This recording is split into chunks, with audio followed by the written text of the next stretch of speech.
د ننګرهار علما شورا له طالبانو څو غوښتل او د حکومت نیولې مننه وکړه. د سلام په وړاندې کولو سره د هر څه نه مخکې دغه ویډیو را سره تر پای وګورئ ترڅو تاسو هم له حقیقتونو خبر شئ.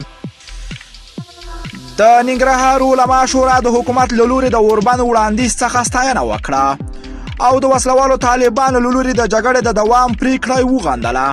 د ننګرهار علما شورا د یو مطبوعاتي کنفرانس په طرز کې له حکومت څخه مننه وکړه چې د روژې مبارکې میاشت او د کرونا وبا پر مهال د وسلوالو مخالفینو ته د اوربند وړاندیز وکړ، خو د وسلوالو طالبانو لوري د دې وړاندیز ردېدل او د جګړې د دوام پریکړه وغندله. د ننګرهار د علماو شورا مشر مولوي حبیب الله د جلال آباد د حکومت د دې اقدام ستاینه وکړه چې له وسلوالو طالبانو څخه د اوربند غوښتنه کړې، خو د وسلوالو طالبانو له لوري د دې وړاندیز ردول وغندل. نوموړي ویل د کرونا وایرس له امله ټول افغانان په بد حالات کې ژوند کوي او باید دواړه لوري د روژې مبارکې میاشتې او د دې بد ناروغۍ له امله اوربند وکړي. هغه زیاته کړه چې جګړه پر موږ تحمیل شوې او ګټه یې بهرنیانو ته رسیږي. باید د فقر او د دې سخت حالات څخه د وتلو لپاره یو برابر رحم وکړو. مفتي عبدالغفار او قادر محمد طاهر وویل چې په هیواد کې د جګړو بیکاري او رواني وبا له امله کونډې یتیمان او سلګونه زره نور افغانان په فقر کې ژوند کوي.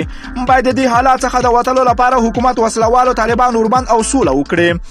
علماو کرامو په هیواد کې روانه جګړه حرام وبلل او له وسلوالو طالبانو غوښتنه وکړه چې د حکومت له لوري د اوربند وړاندیز ومني ترڅو بېوزله افغانان له نورو بدبختیو څخه وژغورل شي.